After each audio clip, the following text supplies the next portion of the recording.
Hello dear students, welcome once again to this incredible platform of Edulever. इस video में हम discuss करेंगे nationalism in India के most important question. तो चलिए एक एक करके इंपोर्टेंट क्वेश्चंस को हम लोग देखते हैं। बहुत सारे चैप्टर्स का हमने इंपोर्टेंट क्वेश्चंस का सीरीज बना रखा है। आपने अगर अपने अभी तक नहीं देखा है तो कंप्लीट प्लेलिस्ट का लिंक मिलेगा आपको डिस्क्रिप्शन में। साथ ही साथ अगर आप चैप्टर वाइज इंपोर्टेंट क्वेश्चन देखना चाहते हैं तो उसका भी लिंक मिलेगा आपको डिस्क्रिप्शन में। साथ ही साथ हमें टेलीग्राम पे जरूर से जरूर ज्वाइन कर लेंगे। क्वेश्चन नंबर 1 है, how had the first world war create a new economic situation in India, explain with 3 examples. ठीक है, 3 एग्जांपल के थ्रू हमें ये बताना है कि फर्स्ट वर्ल्ड वॉर जो हुआ था कब से कब हुआ था, 1914 टू 1918, है ना, तब से तब के बीच में चला था। वो कैसे एक नया इकोनॉमिक सिचुएशन इंडिया में क्रिएट कर दिया था। ठीक है, इसी के बारे में हमसे पूछा है। तो आइए हम लोग देख लेते हैं।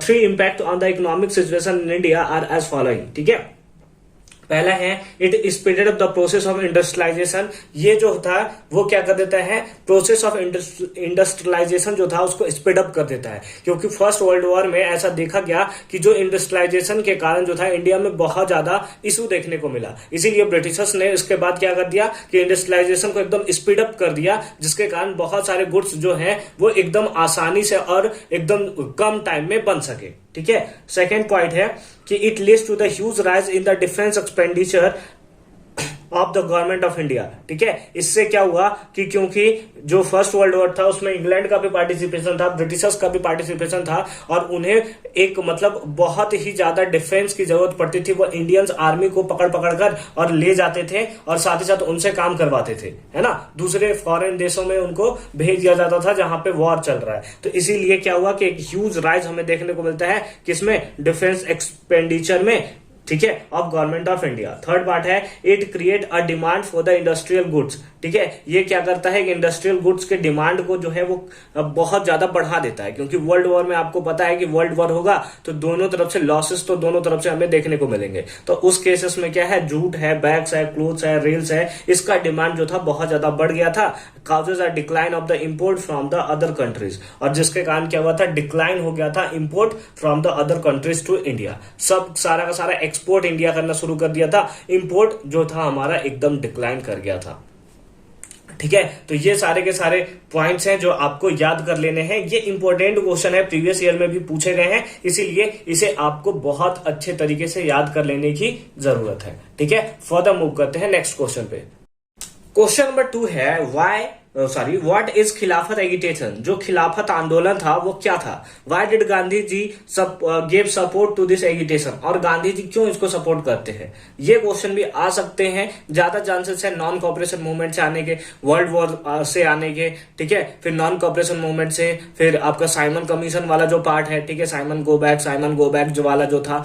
ठीक है, साथ ही साथ सॉल्ट मार्च तो सिविल डिसोबीडिएंट मूवमेंट तो आपको एकदम से कर लेने हैं। ठीक है, ये सारे कुछ इंपॉर्टेंट पॉइंट्स है। पूना पैक्ट भी 1 शॉट में आप देख लीजिएगा। ठीक है, देखते हैं फिलहाल ये क्वेश्चन का आंसर। हम लोग जानते हैं कि वर्ल्ड वॉर फर्स्ट जो था वो कैसे खत्म हुआ था, तो ended with the defeat of Ottoman Turk. ठीक है, ऑटोमन टर्क जो था उसके डिफीट के थ्रू वर्ल्ड वॉर जो था वो खत्म हुआ था। There were rumour of the harsh treaty of khalifa, और वहां से एक र्यूमर बना था कि खलीफा का एक हास ट्रीटी होने वाला है। ठीक है, to defend the khalifa temporal powers, तो इसी को खलीफा टेम्परल पावर्स को डिफेंड करने के लिए खिलाफत कमेटी वाज फॉर्म्ड इन 1919। ठीक है, और इसी को डिफेंड करने के लिए जो खिलाफत कमेटी था उसको एस्टेब्लिश किया गया था, उसको फॉर्म किया गया था कब, 1919 में। As he was considered as the spiritual head of Muslim, और ऐसा कंसिडर किया गया था, इसका जो मतलब क्या था, स्पिरिचुअल हेड ऑफ मुस्लिम है। ठीक है, ये खिलाफत, आपने शौकत अली का नाम सुना होगा। ठीक है, ये सारे के सारे जो नाम थे, शौकत अली, मोहम्मद अली, ठीक है, ये सारे के सारे जो थे वो हेड थे इसके। तो हमसे पूछ रहा है, ठीक है, खिलाफत एगिटेशन यानी खिलाफत आंदोलन के बारे में तो आपने बता दिया, लेकिन ये बताइए कि गांधी जी इसको सपोर्ट क्यों कर रहे थे। तो गांधी जी इसको इसलिए सपोर्ट कर रहे थे क्योंकि उनको यहाँ एक अपॉर्चुनिटी दिख रहा था कि अगर ये मुस्लिम का हेड है, अगर इससे हम जाकर बात करते हैं तो हिंदू और मुस्लिम जो होगा वो यूनाइट होंगे हुए एक दूसरे से मिलेंगे और हम लोग आगे का प्रोसेस बहुत इजी तरीके से कर लेंगे। तो देखिए क्या है, Gandhi supported it because he saw it as an opportunity to bring Muslim under the umbrella, है ना, ताकि वो हमारे ही अंडर आ सके, हमारे साथ ही मिलकर काम कर सके। केवल हिंदू अगर काम करेंगे तो काम नहीं हो पाएगा, अगर मुस्लिम भी साथ आ गए तो बहुत ज्यादा अच्छा होगा। इसीलिए वो क्या करते हैं, सपोर्ट करना शुरू कर देते हैं खिलाफत आंदोलन का, of a unified national movement. एक नेशनल मूवमेंट को यूनिफाइड करने के लिए हिंदू और मुस्लिम दोनों का पार्टिसिपेशन इक्वली इंपॉर्टेंट है। और ये था सेकेंड क्वेश्चन का एक एकदम सुटेबल सा आंसर। ठीक है, आई होप कि सेकंड पार्ट भी आपको अच्छे तरीके से समझ में आया होगा। फर्दर मूव करते हैं थर्ड क्वेश्चन पे। सारे क्वेश्चन इंपॉर्टेंट है, एक भी क्वेश्चन आपको मिस नहीं करना है। थर्ड क्वेश्चन है that is how could non cooperation become a movement. ठीक है, नॉन कॉपरेशन जो था वो कैसे एक मूवमेंट बना। गिव योर ओपिनियन, अपना ओपिनियन आपको देना है तो आप अपना ओपिनियन दीजिएगा, हम अपना ओपिनियन देते हैं। ठीक है, तो non cooperation become a movement because it was a view of Gandhi ji that British rule was set in India with the cooperation of Indians. इनका कहने का मतलब था, गांधी जी का कहने का मतलब था कि ब्रिटिश रूल जो इंडिया में सेटअप हुआ है वो कॉपरेशन ऑफ इंडियंस के थ्रू, यानी कि अगर इंडियन सपोर्ट नहीं करेंगे तो ब्रिटिशर्स रूल जो है वो नहीं चलेगा। क्योंकि इंडियन ब्रिटिश को सपोर्ट कर रहे हैं, इसीलिए ब्रिटिश रूल जो है वो इंडिया में सेट हो चुका है और अच्छे से वर्क कर रहा है। दूसरा था कि इफ इंडियंस रिफ्यूजेस कॉर्पोरेशन, अगर वो ब्रिटिश कॉर्पोरेशन को रिफ्यूज कर दे, मना कर दे, British rule in India would be collapse within a year. तो जो ब्रिटिश रूल ऑफ इंडिया है वो एक साल में ही कोलैप्स कर जाएगा। एंड स्वराज वुड कम, और जो हमारा स्वराज है, जो हम इंडिपेंडेंस चाहते हैं, वो बस विद इन अ ईयर हमारे पास आ जाएगा। थर्ड पार्ट है Gandhi ji proposed that the movement should unfold in stages. Gandhi ji propose करते हैं कि ये जो मूवमेंट चलेगा वो स्टेजेस के फॉर्म में चलेगा। ठीक है, एक स्टेज, दूसरा स्टेज, तीसरा स्टेज, इस फॉर्म में चलेगा। ठीक है, फोर्थ पॉइंट है in case of government use repression, अगर गवर्नमेंट जो है वो रिप्रेशन का ट्राई करता है, a full civil disobedient campaign would be launch. तो हम लोग फुल सिविल डिसोबीडियंट कैंपेन जो है उसे लॉन्च कर देंगे। और आगे चलकर 1930 में आपको याद होगा कि civil disobedient campaign, civil disobedient movement जो था स्टार्ट किया गया था, किसको लेकर, सॉल्ट को लेकर। क्यों किया गया था, क्योंकि सॉल्ट जो है वो साइन है एक यूनिटी का, क्योंकि उसे रिच भी पीपल यूज करते हैं, उसे पुअर पीपल भी यूज कर सकते हैं। तो अगर वो जो अगर गांधी जी ने उठाया था तो सारे लोग जो थे वो एक तरह पार्टिसिपेट हो चुके थे।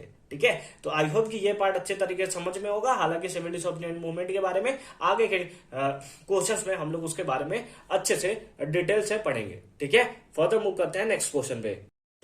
क्वेश्चन नंबर 4 है that is what was the impact of the Rowlatt act on the political situation of India. जो रॉलेट एक्ट था उसका पॉलिटिकल सिचुएशन ऑफ इंडिया पे क्या इम्पैक्ट पड़ा, इसके बारे में हमसे पूछा है। तो चलिए एक एक करके देखते हैं। Impact of Rowlatt act on the political situation of India. पहला है दैट इज पीपुल ऑर्गेनाइज्ड हड़ताल इन सिटीज। पीपुल जो थे वो हड़ताल करने लगे सिटीज में।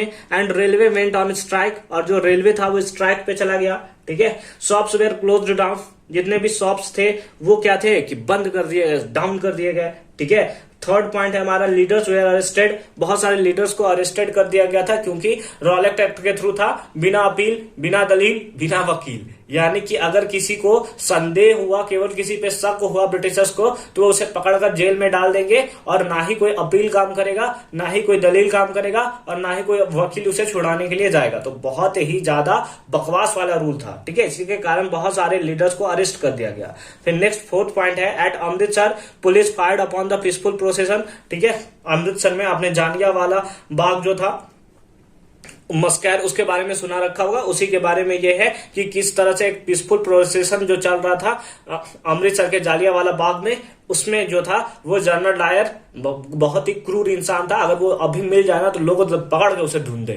ठीक है ना, घटिया इंसान था वो। ठीक है, वो क्या करता है, चारों तरफ से क्लोज कर देता है और फिर फायरिंग स्टार्ट कर देता है। ठीक है, वो क्यों होता है, तो मार्शियल लॉ उस टाइम इम्पोज होता है। कुछ लोग कुछ लोग बैसाखी का मेला घूमने के लिए आते हैं, तो कुछ लोग जो होते हैं उन्हें पता होता है कि इस टाइप्स का लॉ लगा हुआ है, लेकिन फिर भी वो इस टाइप्स का हमें मसैकर देखने को मिलता है। ठीक है, मार्शियल लॉ होता क्या है, तो मार्शियल लॉ आपको पता है कि गवर्नमेंट जो होता है सारा का सारा अपना पावर जो होता है वो वहां के जो पुलिस ऑफिसर है उनको दे देते हैं। उसी लॉ को हम लोग मार्शियल लॉ के नाम से जाते हैं in short.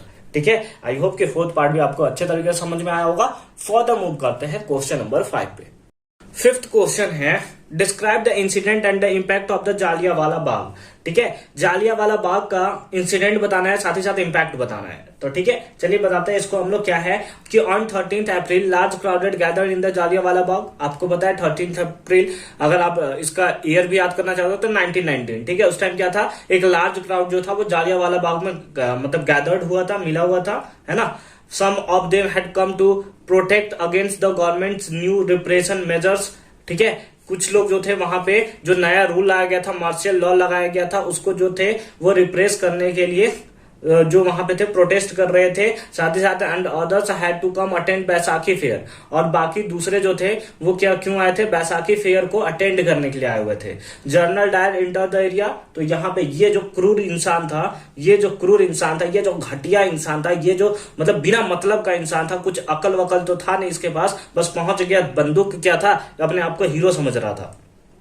Inter the area, block the exit point and the opened fire on the crowd. क्या कर दिया, एग्जिट पॉइंट को ब्लॉक कर देता है। अगर इसके पास ज्यादा हिम्मत था ना तो ऑन करके रखता, पूरा इंडियंस जो थे ना इसको पकड़ के धुन देते एकदम आराम से। इसका मतलब क्या, पोटी पोटी तक नहीं दिखता, एक टुकड़ा तक नहीं दिखता। ये जो था वो एकदम घटिया किस्म का इंसान था, इतना कायर था कि क्या बताए। जब इसके पास इतना ही दम था, ज्यादा बंदूक हो गया था, तो क्यों एग्जिट पॉइंट को एंड किया था। And opened fire on the crowd, और फिर उसके बाद क्या किया था कि फायरिंग शुरू कर दिया। Killing hundred of the create the feeling of terror, है ना, बहुत सारे लोगों को मार दिया और create the feeling of terror. कोई टेरर वेरर का फीलिंग नहीं दिया था। जब आप भैया एग्जिट को बंद कर देते हो और फिर बंदूक चलाना, ज्यादा हिम्मत था, जब आपके पास गन ही था तो आप खुला रख के करते, पकड़ के धुन देता सब लोग ना, तो समझ में आ जाता कि क्या होता है टेरर। वो टेरर जो दिखता ना, क्या जनरल डायर घटिया इंसान के, तब पता चलता है इसको।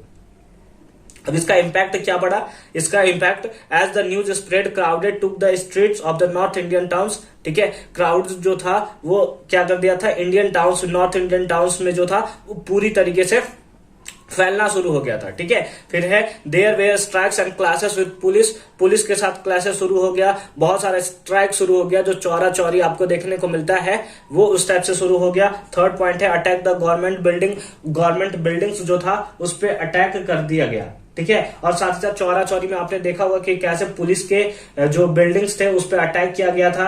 ठीक है, तो ये सारे के सारे पॉइंट्स थे। हालांकि अगर इसमें एक दो पॉइंट्स और आप देखना चाहो तो आप इसमें ऐड कर सकते हो कि ब्रिटिशर जो थे वो जो फ्रीडम ऑफ स्पीच थे या फिर फ्रीडम ऑफ एक्सप्रेशन था उसको वायलेट करना शुरू कर दिया था। ठीक है, बहुत सारे पीपल्स जो थे वो क्या कर दिए थे कि विलेजेस पे बम्बार्डमेंट शुरू कर दिए थे, बॉम्ब करना शुरू कर दिए गए थे, जहां पे ब्रिटिशर्स का बहुत ज्यादा मतलब पॉपुलेशन था। ठीक है, एक टाइम में अगर आप देखो तो ऐसा घटिया काम करने वालों लोगों के साथ ना वैसा ही करना चाहिए, क्योंकि उस टाइम गांधी जी थे और वो जो थे सत्याग्रह को ज्यादातर सपोर्ट करते थे। इसलिए उन्होंने बोला कि नहीं, हम लोग नॉर्मली बिहेव करेंगे, नॉर्मली वर्क करेंगे। ठीक है, लेकिन उसमें से कुछ होते हैं एक्सट्रीमिस्ट जो कि बोलते हैं नहीं, खून का बदला खून होगा। ठीक है, जो अगर कहीं आप देखो तो एक दो हद तक सही भी है। ठीक है, हालांकि मेरे को बहुत ज्यादा गुस्सा आ गया इसलिए मैंने इसको अच्छे तरीके से डिस्क्राइब कर दिया। ठीक है, फर्दर मूव करते हैं क्वेश्चन नंबर 6 में। लेकिन जब भी आप पढ़ो national movement, nationalism in India ना, आपके अंदर खून जो है वो अपने आप खौलने लगेगा कि क्यों हमारे साथ ऐसा किया गया है। ठीक है, फर्दर चलिए अब देखते हैं next question, that is question number 6। Next है that is question number 6, what were the demand of the peasants movement, है ना। पीजेंट मूवमेंट के डिमांड क्या थे, तो देखिए क्या है डिमांड ऑफ पीजेंट्स मूवमेंट। सबसे पहले रिडक्शन ऑफ रेवेन्यू, रेवेन्यू कम कर दिया जाए। ठीक है, एबोलिशन ऑफ बेगर, जो बेगर हैं उसका एबोलिशन किया जाए। Social boycott of the oppressive landlord, जो लैंडलॉर्ड जो है जबरदस्ती का हमारे जमीन पर कब्जा कर लेते हैं, जिससे मतलब एक सोशल हमें क्या देखने को मिलता है कि एक टाइप से मतलब हमें दबाने की कोशिश किया जाता है, उससे हम लोगों को क्या किया जाए, उसको बॉयकॉट किया जाए। ये सारे के सारे थे। एक्सप्लेन एनी टू, किसी दो को आपको एक्सप्लेन करना है, आराम से कर सकते हो कि रिडक्शन ऑफ रेवेन्यू में क्या था कि पहले मतलब पहले ब्रिटिशर जो थे वो बहुत ज्यादा हेवी चार्ज करते थे, खास करके पीजेंट्स पे, है ना, बहुत ज्यादा हेवी चार्ज करते थे, जिसके कारण वो जितना लगाते थे अपने खेती जितना भी करते थे उतना से कम, फार्मर्स के अगर बारे में बात करें तो जितना मतलब करते थे उससे ज्यादा उनको टैक्स ही भरना पड़ता था, जिसके कारण वो टैक्स के अंदर धीरे धीरे दबते चले जा रहे थे। ठीक है, तो वही रिडक्शन ऑफ रेवेन्यू, रेवेन्यू को धीरे धीरे कम किया जाए। एबोलिशन ऑफ बेगर तो एक्सप्लेन कर सकते हैं आप किसी टू को, बस आप इसे ध्यान में रख लोगे। ठीक है, ये था क्वेश्चन नंबर 6। फर्दर मूव करते हैं क्वेश्चन नंबर 7 पे। क्वेश्चन नंबर 7 है, how was the civil disobedient movement different from the non cooperation movement. किस तरह से सिविल डिसोबीडिएंट मूवमेंट जो था वो डिफरेंट था नॉन कॉपरेशन मूवमेंट। ये जो क्वेश्चन जो बहुत ही इंपॉर्टेंट है, बहुत VBI है, ठीक है। स्टेट एनी 3 पॉइंट्स, कोई भी 3 पॉइंट्स लिखना है, हालांकि हमने 4 पॉइंट लिख रखे हैं। अगर ये 3 मार्क्स में क्वेश्चन आता है, आपको कम से कम 3 पॉइंट लिखने हैं, और वैसे 3 पॉइंट जो रेलेवेंट हो आपके आंसर में, ठीक है, क्वेश्चन से रेलेवेंट हो पूरे। ऐसा नहीं कि आपने लिख लिया non cooperation movement start from N and civil disobedient movement start from C, ठीक है। आप लोग बोल रहे हो क्या बेइज्जती कर रहे हो सर, इतने भी बकवास नहीं है हम लोग, ठीक है। लेकिन ऐसा करके नहीं होगा, मतलब एक रेलेवेंट पॉइंट लिख कर आओगे। देखिए पहला क्या है, the people were asked to not to corporate with the government. Non cooperation movement में था कि नॉन कॉपरेशन, कॉपरेशन करना ही नहीं किसी के साथ, ठीक है। तो इसमें था कि पीपुल जो थे वो कॉपरेट नहीं करते थे गवर्नमेंट के साथ, जबकि सिविल डिसोबीडिएंट मूवमेंट में था कि पीपुल्स जो थे वो क्या करते थे, कॉलोनियल रूल्स को ब्रेक करना शुरू कर दिया, जैसे सॉल्ट मार्च था, ठीक है। सेकेंड पॉइंट है फॉरेन गुड्स वेयर बॉयकॉट, ठीक है। इसमें क्या था, फॉरेन गुड्स को बॉयकॉट किया गया था, जबकि इसमें कंट्री में जो यहाँ के कंट्री के जो लोग थे वो सॉल्ट लॉ को ही तोड़ने लगा शुरू कर दिए थे।